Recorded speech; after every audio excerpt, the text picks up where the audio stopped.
আপনাকে অসংখ্য ধন্যবাদ। প্রিয় দর্শক, সবাইকে প্রীতি এবং শুভেচ্ছা জানিয়ে শুরু করছি এটি নিউজের নিয়মিত আয়োজন বিজনেস লাঞ্চ।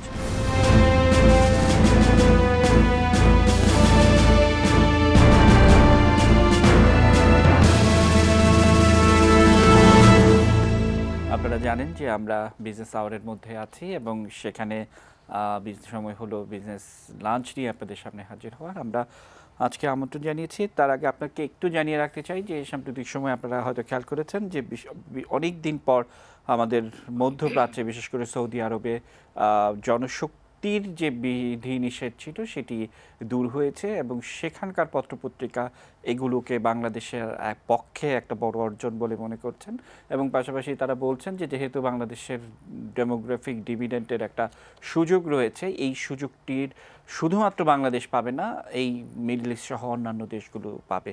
এই বিষয় নিয়ে আমি কথা বলার জন্য আমাদের আজকের স্টুডিওতে আমন্ত্রণ জানিয়েছি অর্থনীতি এবং বিনিয়োগ বিশ্লেষক জনাব ডক্টর আহসানুল আলম পারভেজ স্যারকে আমন্ত্রণ জানিয়েছি।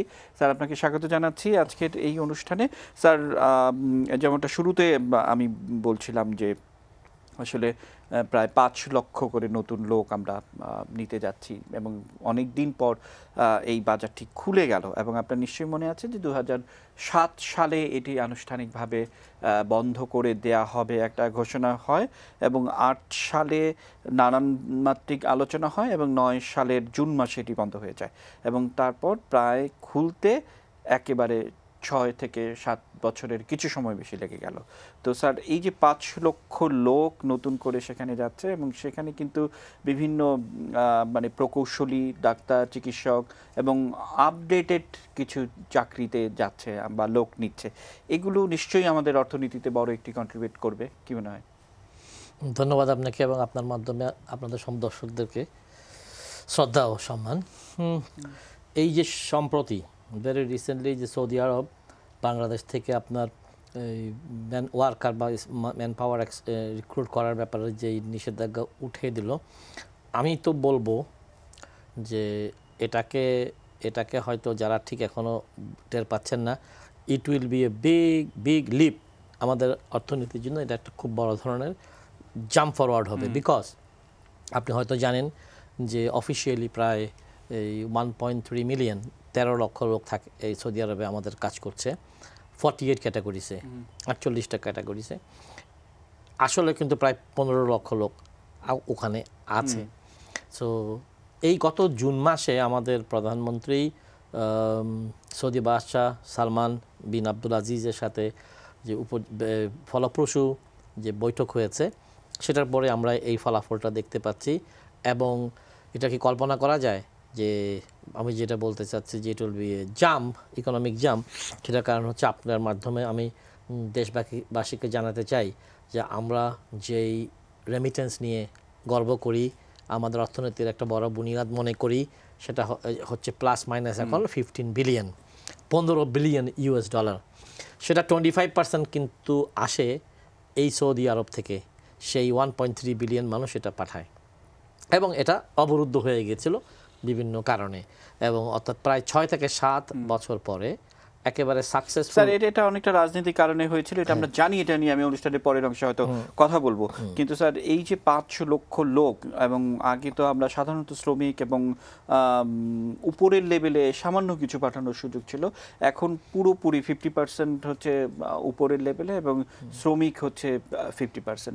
এটি একটি বড় অর্জন বলে মনে করছে এবং অন্যান্য পত্রপত্রিকা বাইরের দেশের তারা বলছে এখন একেবারেই আপনার এই স্কিল অ্যান্ড স্কিল প্রফেশনালস এবং ওইদিকে আবার কনস্ট্রাকশন ওয়ার্কার থেকে ফার্মিং এবং টিচার, ডাক্তার, নার্সেস, 48টা ক্যাটাগরি, সব ক্যাটাগরি খুলে দেওয়া হয়েছে।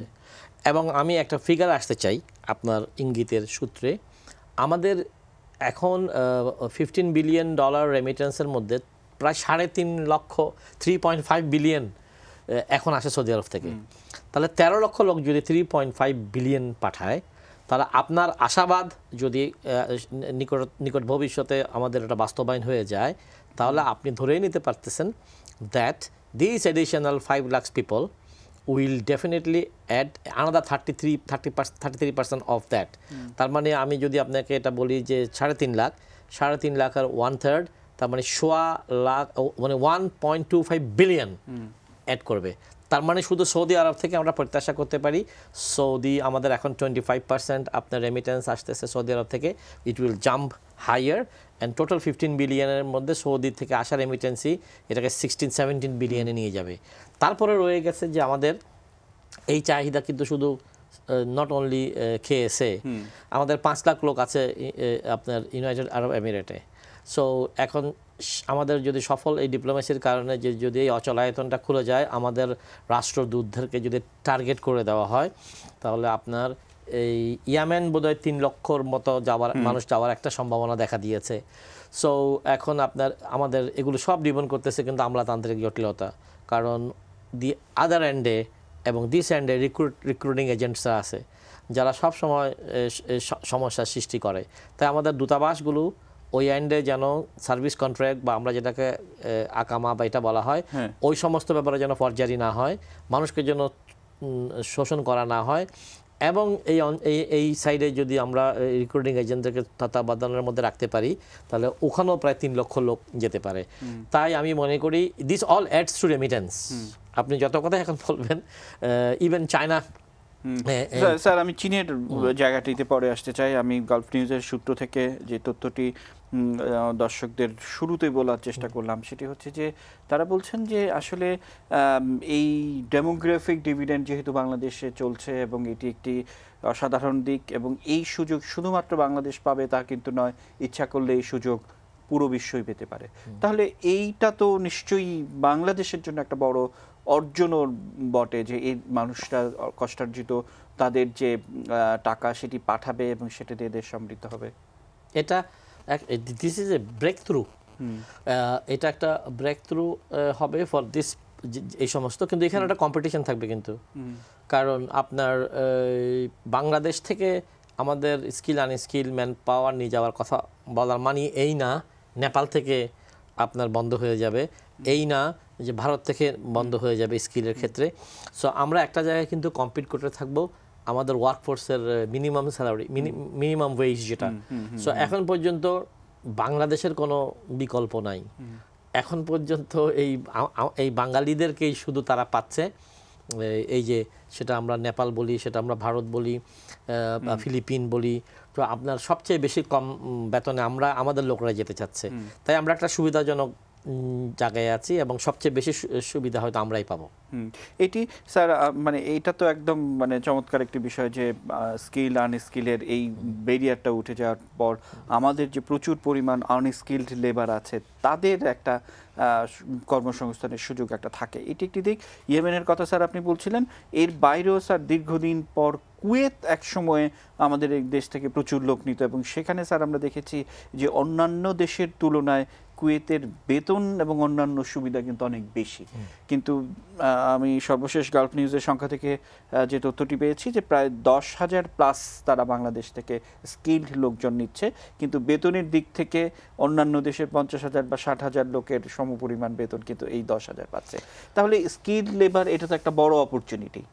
দেখেন এক এক দেশের পেমেন্ট স্ট্রাকচার এক এক রকম। কুয়েতের কথা আপনি যা বলেছেন, তাদের payment structure is much and benefits is much better then other countries. কিন্তু কুয়েত নিজেই একটু তাদের অ্যানুয়াল ডেভেলপমেন্টের মানে বাজেটারি তাদের কিছু সীমাবদ্ধতা আছে, সেই জন্য হয়তো কুয়েতে আমাদের সংখ্যাটা এরকমই 10,000-এর মতো, খুব বেশি না। বাট দ্যাট সংখ্যা এটা 10,000 হলো, রেমিটেন্সের ক্ষেত্রে এটার ইম্প্যাক্টটা বেশি থাকবে। তো আমি তো মনে করছি যে আমাদের রেমিটেন্স একটা বিগ জাম দিবে, এবং এটা আমাদের জন্য এই সময় খুব দরকার যে বিশ্ব অর্থনীতির ক্ষেত্রে। তবে আরেকটা জিনিস বোধহয় আমাদের একটু বলে রাখা ভালো, যে এটা আমাদের জন্য বেশি কেন আমি আশাবাদ দেখছি, সেটা হচ্ছে গ্লোবাল ওয়ার্মিংয়ের সমস্যাটা সবাই জানে। তো সো আমাদের এখানে এনভায়রনমেন্টাল মাইগ্রেশনের আমরা একটা চাপের মধ্যে পড়ে যাব। আমরা কোনো তর্কে বিতর্কে যেতে চাই না, কেউ 2030 বলে, কেউ 2040 বলে, what ever.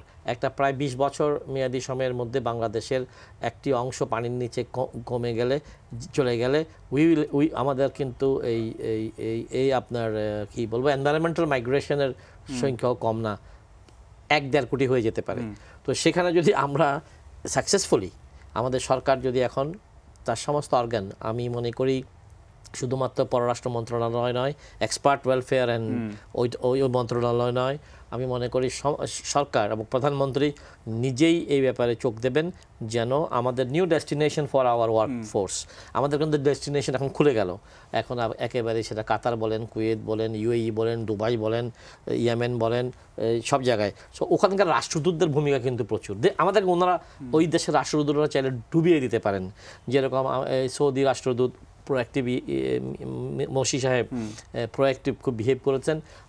I request all our এনভয়েস, আপনার কুয়েতে আমাদের নতুন ব্যক্তি গিয়েছেন, উনি পলিটিক্যাল লোক, তো এরকম প্রফেশনাল রাষ্ট্রদূতরা আছে, যেখান সেনাবাহিনীর থেকে থাকতে পারে, যেখান থেকেই থাকুক। আমি মনে করি এই বছর আমাদের রাষ্ট্রদূতদের সাংঘাতিক ধরনের দায়িত্ব বেড়ে গেল, ব্যাংক ম্যানেজারের মতোই। ব্যাংক ম্যানেজারকে যেরকম টার্গেট দিয়ে দেওয়া হয় মাননীয় প্রধানমন্ত্রী, আমি আশা করি আমাদের এই সমস্ত ডেস্টিনেশনে যিনি রাষ্ট্রদূত আছেন তার উপরে টার্গেট দিয়ে দেবেন যে তোমাকে এত নিতে হবে, এখানে এই পরিমাণ সুযোগ আছে, so you give the target, যে এবছর কত নিবা, আগামী বছর কত নিবা। আমি মনে করছি এটা করতে আমাদের আর এক দিনও সময় কালাপন করবেন না প্রাইম মিনিস্টার্স অফিস, কারণ এইগুলো কিন্তু বাস্তবায়ন করতে ঘোষণা দেওয়াটা সোজা, এটাকে রিয়েল সেন্সে বাস্তবায়ন করতে বেশ সময় লাগে, বিভিন্ন ধরনের জটিলতা আছে। পররাষ্ট্র মন্ত্রণালয়, মানে আমার রাষ্ট্রদূতের কথাই বলবো, he is the actor, he is the figure, যে খুব জরুরি দৌড়াদৌড়ি শুরু করলে এই সুফলটা দেশ তত তাড়াতাড়ি পাবে। স্যার, আমি বলছিলাম শুরুতে যে তিউনিসিয়া নতুন করে প্রায় 8 বছর পর তারাও আমাদের কাছ থেকে লোক নিল, এবং তিউনিসিয়ার রাজনৈতিক পরিস্থিতি আমরা জানি, এবং সবকিছু বিশ্বমন্দার প্রেক্ষিতে বাংলাদেশের এই ধরনের স্কিল এবং আনস্কিল শ্রমিক দুটোই তারা নেওয়ার আগ্রহ প্রকাশ করেছে। এটি নিয়ে আমি স্যার কথা বলবো। আমি ছোট্ট একটি বিরতি নিয়ে ফিরে আসছি। প্রিয় দর্শক, অনুষ্ঠানের পর্যায়ে নিচ্ছি ছোট্ট বিরতি। এটিএন নিউজের সঙ্গেই থাকুন।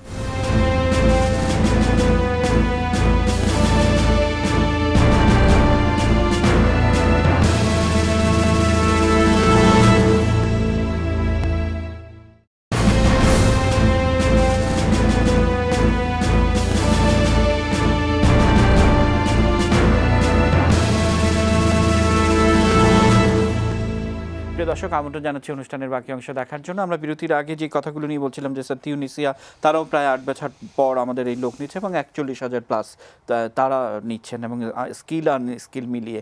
এবং তাদের বিষয়টি হচ্ছে যে বিশ্বমন্দার একটা প্রভাব তাদের মধ্যেও পড়েছে, এবং সস্তায় শ্রম বাংলাদেশে পাওয়া যায়, তারা দক্ষ, তারা ভালো, এবং এই জন্য তিউনিসিয়া এই 8 বছর পর আবার বাংলাদেশ থেকে প্রায় 41,000 শ্রমিক নিতে যাচ্ছে। দেখেন, মোটা দাগে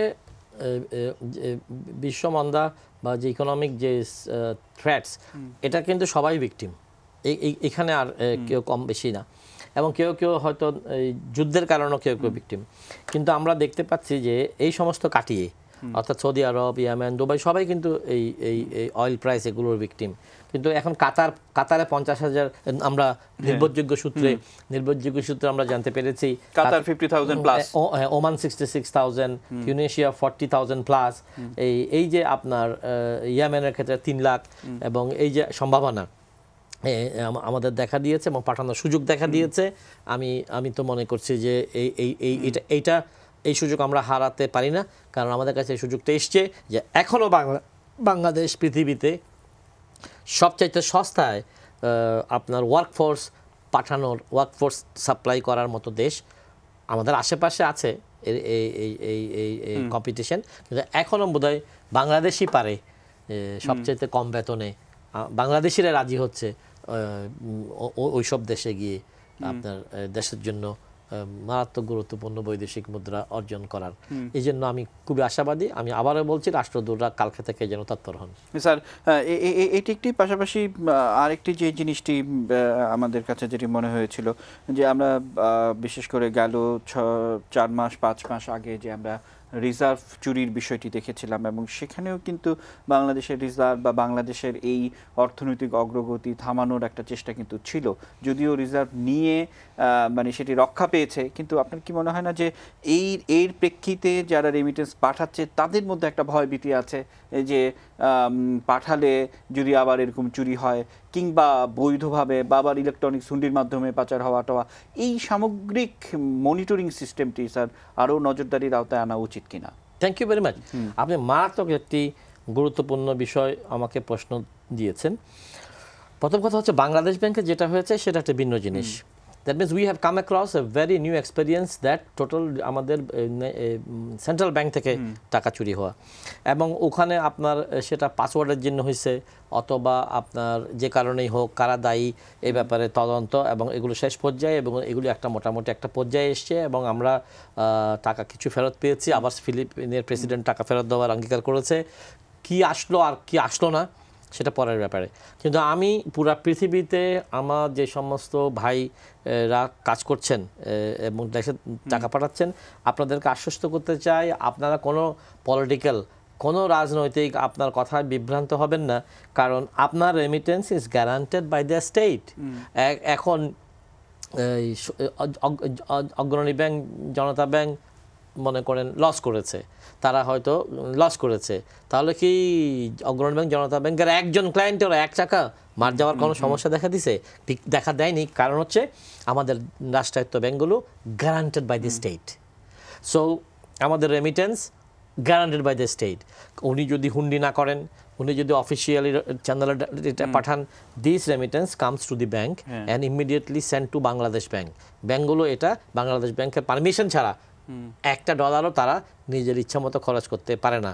so the whole remittance transaction official রুটে যদি আসে এবং সেটা স্টেট গ্যারান্টেড, তো আমি ওনাদেরকে এটা জানাতে চাই যে কোন ব্যাংক থেকে, এটিএম থেকে কত টাকা চুরি হয়ে গেল, কোন ব্যাংকের কতটা চেক ফ্রডুলেন্স হলো, আমাদের দেশে এটা বেড়ে গেছে। আমরা এটাকে সমর্থন করি না, আমরা নিন্দা করি, এবং শুধু নিন্দা করি না, যারা এগুলোর মধ্যে জড়িত, যারা ব্যাংকের মধ্যে আছেন, ব্যাংকের ভিতরে আছেন, ব্যাংকের কর্মচারী আছেন, ব্যাংকের বাইরে আছেন, সবাইকে আইনের আওতায় আনা উচিত, এগুলো আমরা মনে করি। কিন্তু মোট কথা হচ্ছে ওনাদের টেনশন করার কোনো কিছু নেই। যারা রেমিটেন্স পাঠাচ্ছেন, আপনাদের